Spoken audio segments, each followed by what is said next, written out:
Good morning everyone, my dear students. As you know already that last class we have discussed LCM and HCF concept in theoretical way. In this class we can discuss those topics in practical way. In day to day life ಅಂದರೆ ದಿನನಿತ್ಯ ಜೀವನದಲ್ಲಿ HCF ಮತ್ತು LCM ಯಾವ ರೀತಿ use ಆಗುತ್ತೆ ಅನ್ನೋದನ್ನ practical ಆಗಿ ನೋಡ್ತಾ ಹೋಗೋಣ. ಈಗ ಮೊದಲನೇದಾಗಿ LCM. ಆ LCM ಒಂದು ಎಕ್ಸಾಂಪಲ್ ತಗೊಂತಾ ಇದ್ದೀನಿ. ಇಲ್ಲೆರಡು ಪರ್ಸನ್ಸ್ ಇದ್ದಾರೆ, ಬ್ಲ್ಯಾಕ್ ಪರ್ಸನ್ ಮತ್ತು ವೈಟ್ ಪರ್ಸನ್ ಅನ್ಕೋರಿ. ಇಲ್ಲೊಂದು ಸರ್ಕಲ್ ಇದೆ, ಇಬ್ರು ಒಂದೇ ಪಾಯಿಂಟ್ ಇಂದ ಸ್ಟಾರ್ಟ್ ಮಾಡ್ತಾರೆ ರನ್ ಆಗೋದಕ್ಕೆ. ವೈಟ್ ಪರ್ಸನ್ 1 ನಿಮಿಷದಲ್ಲಿ ಒಂದು ರೌಂಡ್ ಹಾಕ್ತಾರೆ, ಬ್ಲ್ಯಾಕ್ ಪರ್ಸನ್ 2 ನಿಮಿಷದಲ್ಲಿ ಒಂದು ರೌಂಡ್ ಹಾಕ್ತಾರೆ. ವೈಟ್ ಪರ್ಸನ್ 1 ನಿಮಿಷದಲ್ಲಿ ಒಂದು ರೌಂಡ್ ಹಾಕ್ತಾರೆ. ಎಷ್ಟು ನಿಮಿಷದ ನಂತರ ಇಬ್ರು ಒಂದೇ ಜಾಗಕ್ಕೆ ಬರ್ತಾರೆ ಅನ್ನೋದು ಕ್ವಶನ್. ವೈಟ್ ಪರ್ಸನ್ 1 ನಿಮಿಷದಲ್ಲಿ ಒಂದು ರೌಂಡು, ಬ್ಲ್ಯಾಕ್ ಪರ್ಸನ್ 2 ನಿಮಿಷದಲ್ಲಿ ಒಂದು ರೌಂಡ್ ಹಾಕ್ತಾರೆ. ಎಷ್ಟು ನಿಮಿಷ ಆದಮೇಲೆ ಇಬ್ರು ಸೇಮ್ ಪ್ಲೇಸಿಗೆ ಬರ್ತಾರೆ ಅಂತೇಳಿ ನೋಡೋಣ. ಸ್ಟಾರ್ಟ್ ಮಾಡೋಣ. ವೈಟ್ ಪರ್ಸನ್ ನೋಡ್ರಿ 1 ನಿಮಿಷದಲ್ಲಿ ಒಂದು ರೌಂಡ್ ಹಾಕಿಬಿಡ್ತಾರೆ.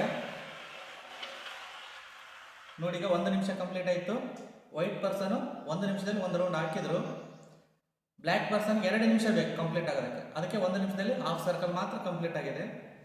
ಈಗ ಒಂದೇ ಪಾಯಿಂಟಿಗೆ ಬರಲಿಲ್ಲ ಇಬ್ಬರು 1 ನಿಮಿಷ ಆದ ನಂತರ. ಇನ್ನೊಂದು ನಿಮಿಷ ಸ್ಟಾರ್ಟ್ ಮಾಡೋಣ. ಸೆಕೆಂಡ್ ಮಿನಿಟ್ ನೋಡ್ರಿ, ಸೆಕೆಂಡ್ ಮಿನಿಟಲ್ಲಿ ಇವರು ಸೆಕೆಂಡ್ ಮಿನಿಟಲ್ಲಿ ಮತ್ತೆ ಅದೇ ಪಾಯಿಂಟಿಗೆ ಬಂದರು. ಇವರು ಒಂದು ರೌಂಡ್ ಹಾಕೋದಕ್ಕೆ 2 ನಿಮಿಷ ತಗೊಂಡ್ರು. ಅಂದರೆ ಇದರ ಅರ್ಥ ಏನಾಯಿತು, ಇಬ್ಬರು ಒಂದೇ ಪಾಯಿಂಟಿಗೆ ಬರೋದಕ್ಕೆ ಟೋಟಲ್ 2 ನಿಮಿಷ ಬೇಕಾಯಿತು.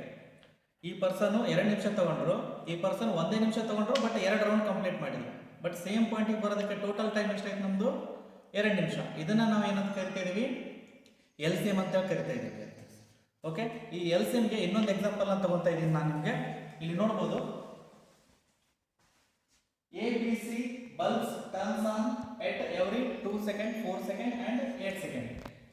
3 ಬಲ್ಬ್ ಇದಾವೆ. 3 ಬಲ್ಬ್ ಕೂಡ 2, 4, 8 ಸೆಕೆಂಡ್ ಆದ ನಂತರ ಕಂಟಿನ್ಯೂಸ್ ಆಗಿ ಬಲ್ಬ್ ಆನ್ ಆಗ್ತವೆ ಎಟ್ ಅ ಟೈಮ್.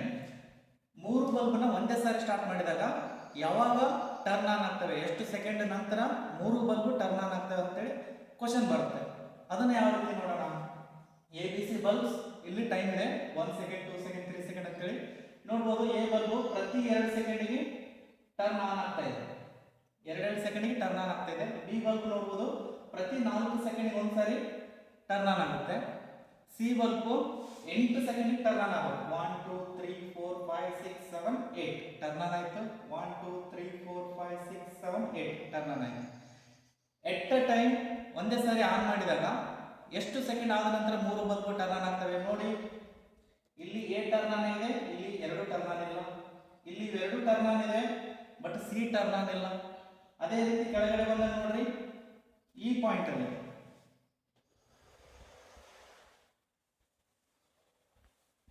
ನೋಡ್ಬೋದು 8th ಸೆಕೆಂಡ್ಗೆ 3 ಬಲ್ಬ್ಗಳು ಟರ್ನ್ ಆನ್ ಆಗಿದ್ದಾವೆ. ಅಂದ್ರೆ ಒಂದೇ ಸಾರಿ ಟರ್ನ್ ಆನ್ ಆದಾಗ ಮತ್ತೆ ಇನ್ನೊಂದು ಸಾರಿ ಯಾವಾಗ 3 ಬಲ್ಬ್ಗಳು ಟರ್ನ್ ಆನ್ ಆಗ್ತವೆ ಅಂತಂದ್ರೆ 8 ಸೆಕೆಂಡ್ ಆದ ನಂತರ ಮತ್ತೆ 3 ಟರ್ನ್ ಆನ್ ಆಗಿದ್ದಾವೆ. ಇನ್ನೊಂದು ಸಾರಿ ನಾವು ಟರ್ನ್ ಆನ್ ಮಾಡೋದಕ್ಕೆ ಅವಕಾಶ ಕೊಟ್ಟರೆ ಏನಾಗುತ್ತೆ ನೋಡಿ, 3 ಬಲ್ಬ್ ಟರ್ನ್ ಆನ್ ಆಗಿರೋದು ಲಾಸ್ಟ್ ಅಲ್ಲಿ, ಹೌದಾ? 16th second. ಅಂದ್ರೆ ಇದರ ಅರ್ಥ ಏನು ಅಂತಂದ್ರೆ ಪ್ರತಿ 8 ಸೆಕೆಂಡಿಗೆ ಒಂದು ಸಾರಿ 3 ಬಲ್ಬ್ಗಳು ಕೂಡ ಟರ್ನ್ ಆನ್ ಆಗ್ತವೆ. ಅಂದ್ರೆ ಇಲ್ಲಿ ಗ್ಯಾಪ್ ಎಷ್ಟಿದೆ? ಪ್ರತಿ 8 ಸೆಕೆಂಡಿಗೆ. ಅಂದ್ರೆ LCM ಎಷ್ಟಾಗುತ್ತೆ? 8 ಸೆಕೆಂಡ್ ಅಂತ ಆಗುತ್ತೆ. ಅದನ್ನ ಯಾವ ರೀತಿ ಕ್ಯಾಲ್ಕುಲೇಟ್ ಮಾಡ್ತೀವಿ ನಾವು ಥಿಯರಿಟಿಕಲ್ ಅಂತಂದ್ರೆ 2 4 8 2 1 2 2 2 4 2 4 8 ಅಂತ ಕ್ಯಾಲ್ಕುಲೇಟ್ ಮಾಡಿದಾಗ ಇಲ್ಲೇನು ಫ್ಯಾಕ್ಟರ್ಸ್ ಬರ್ತದಲ್ಲ, ಆ 3 ಫ್ಯಾಕ್ಟರ್ನ ಮಲ್ಟಿಪ್ಲೈ ಮಾಡಿದಾಗ ನಾವು 8 ಅಂತ ಹೇಳಿ ಬಂತು. ಇದು LCM ನಾವು ಲಾಸ್ಟ್ ಕ್ಲಾಸಲ್ಲಿ ಕಲ್ತಿದ್ದೀವಿ. ಪ್ರಾಕ್ಟಿಕಲಿ ನೋಡ್ಬೋದು, ಈ 3 ಬಲ್ಬ್ಗಳು ಟರ್ನ್ ಆನ್ ಮಾಡಿ ಯಾವಾಗ ಮತ್ತೆ ಒಂದೇ ಸರ್ತಿ 3 ಬಲ್ಬ್ಗಳು ಟರ್ನ್ ಆನ್ ಆಗ್ತವೆ ಅಂತಂದ್ರೆ ಅದು ಪ್ರತಿ 8 ಸೆಕೆಂಡ್ಗೆ ಒಂದ್ಸರಿ ಟರ್ನ್ ಆಗ್ತವೆ. ನಮ್ಗೆ ಆನ್ಸರ್ ಎಷ್ಟು ಸಿಕ್ತು? 8 ಒಂದು ಸಿಕ್ತು, 16 ಒಂದು ಸಿಕ್ತು. ಬಟ್ LCM ಅಂದ್ರೆ ಏನಂದ್ರೆ ಲೀಸ್ಟ್ ನಂಬರ್ನ ತಗೋಬೇಕು. 8 ತಗೋಬೇಕಾ 16 ತಗೋಬೇಕಾ? ಎರಡರಲ್ಲಿ ಕಡಿಮೆ ನಂಬರ್ ಯಾವುದು? 8 ಅನ್ನೋದು. ಅದಕ್ಕೆ ಲೀಸ್ಟ್ ನಂಬರ್, ಮಿನಿಮಮ್ ನಂಬರ್, ಲಘುತ್ತಮ ಸಾಮಾನ್ಯ. ಲಘುತ್ತಮ ಅಂದ್ರೆ ಚಿಕ್ಕ ಸಂಖ್ಯೆನ ತಗೋಬೇಕು ನಾವು. ಯಾವ್ದು ಚಿಕ್ಕ ಸಂಖ್ಯೆ? 8 ಆಗುತ್ತೆ. ಈಗ LCM ಎಷ್ಟಾಗಿದೆ ನಮ್ದು? 8 ಅನ್ನೋದು ಕರೆಕ್ಟ್ ಆಗಿರ್ತಕ್ಕಂಥ ಆನ್ಸರ್. ಇದು LCM ಒಂದು ಎಕ್ಸಾಂಪಲ್. ಈಗ ನೆಕ್ಸ್ಟ್ HCF ಒಂದು ಎಕ್ಸಾಂಪಲ್ ನೋಡ್ತಾ ಹೋಗೋಣ. ನೋಡಿ, ಇಲ್ಲಿ HCF ಇದೆ.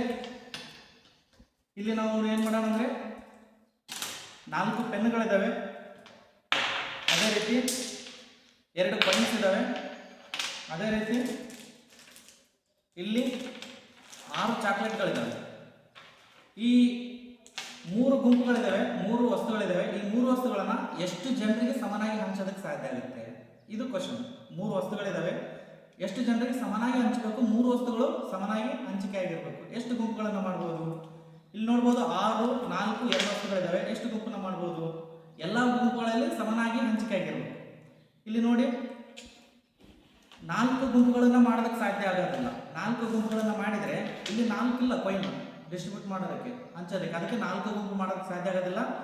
3 ಗುಂಪು ಏನಾದರೂ ಮಾಡ್ಬೋದಾ? 3 ಕಾಯಿನ್ಸ್ ಇಲ್ಲ, 3 ಗುಂಪನ್ನು ಮಾಡೋದಕ್ಕೆ ಸಾಧ್ಯ ಆಗೋದಿಲ್ಲ. ಅಂದರೆ 2 ಗುಂಪನ್ನಾದರೂ ಮಾಡ್ಬೋದಲ್ಲ. 2 ಗುಂಪು ಮಾಡಿದಾಗ ಇಲ್ಲಿ 2 ಕೂಡ ಕಾಯಿನ್ಸ್ ಇದ್ದಾವೆ. 2 ಗುಂಪಿಗೆ ಒಂದೊಂದು ಕಾಯಿನ್ ಕೊಡೋಣ.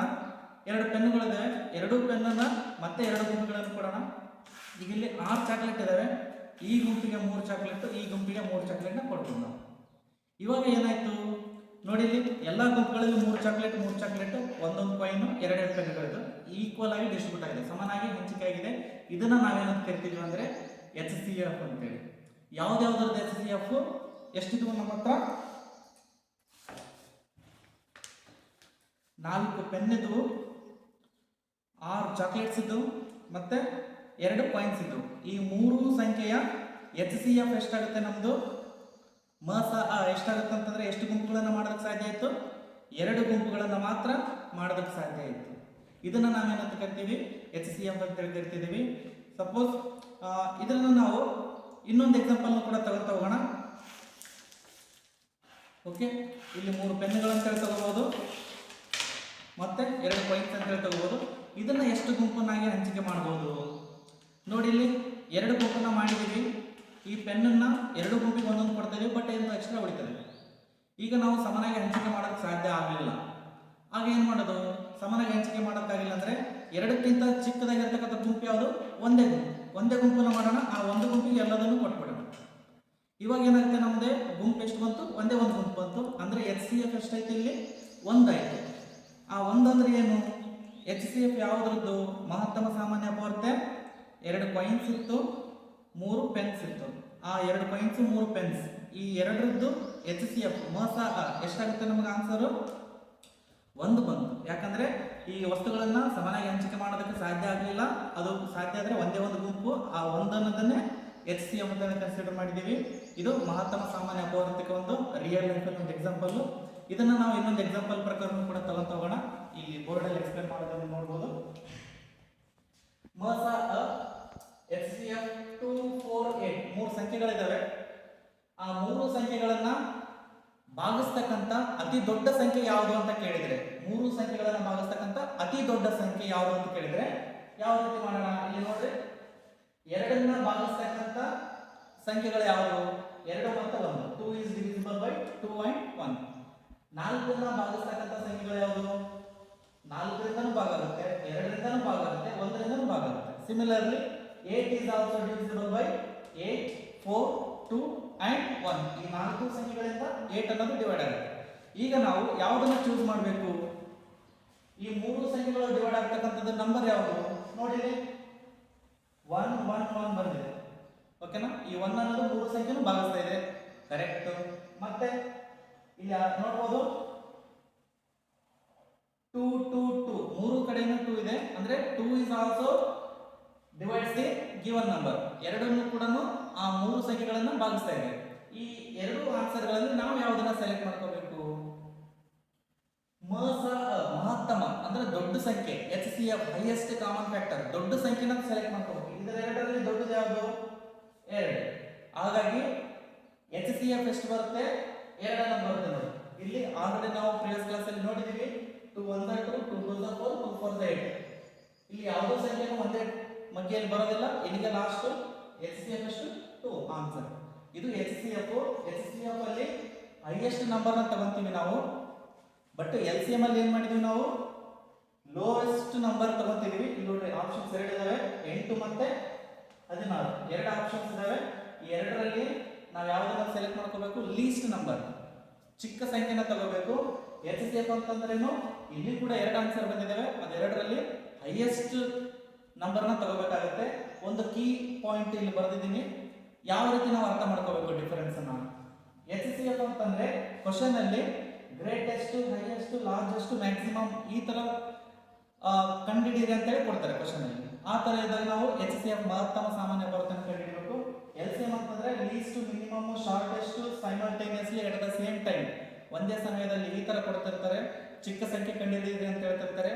ಆ ತರ ಕ್ವಶನ್ಸ್ ಇದ್ದಾಗ ನಾವು LCM ಅನ್ನ ಕಂಡುಹಿಡಿಯಬೇಕಾಗುತ್ತೆ. ಕೊಟ್ಟಿರ್ತಕ್ಕಂಥ ಸಂಖ್ಯೆಗಳಿಗೆ LCM ನ ಕಂಡುಹಿಡಿಯಬೇಕಾಗುತ್ತೆ. ಈ ಎರಡು ಕ್ವಶನ್ ಅಲ್ಲಿ ಕ್ವಶನ್ ಸೇಮ್ ಇದೆ 2, 4, 8, ಬಟ್ LCM ಆನ್ಸರ್ಗಳು ಬೇರೆ ಇದೆ. ಅದನ್ನ ನಾನು ಕ್ಲಿಯರ್ ಆಗಿ ತೋರಿಸಿದ್ದೀನಿ. ಓಕೆ, ಪ್ರಾಕ್ಟಿಕಲ್ ಡೆಮೋನ್ಸ್ಟ್ರೇಷನ್ ಕೂಡ ನೋಡಿದೀವಿ. ಈಗ ರಿಯಲ್ ಲೈಫಲ್ಲಿ ಯಾವ ರೀತಿ ಆಗುತ್ತೆ ಅಂತೇಳಿ, ಇದೇ ರೀತಿ ನೀವು ಕೂಡ ದಿನನಿತ್ಯ ಏನೆಲ್ಲ ವಸ್ತುಗಳನ್ನು ನೋಡ್ತೀರಿ, ಹಂಚಿಕೆ ಮಾಡೋದಾಗಿರಲಿ, ಯಾವಾಗ ಎಲ್ಲರೂ ಕೂಡ ಬಂದು ಮೀಟ್ ಆಗ್ತಾರೆ ಅನ್ನೋದಾಗಲಿ, ಈ ಥರ ಸಂದರ್ಭಗಳನ್ನು ಅರ್ಥ ಮಾಡಿಕೊಂಡು ನೀವು ಕೂಡ ಕ್ಯಾಲ್ಕುಲೇಟ್ ಮಾಡಿರಿ. ಏನೇ ಡೌಟ್ ಇದ್ರು ಮತ್ತೆ ನಮ್ಮನ್ನ ಸಂಪರ್ಕಿಸ್ಬೋದು.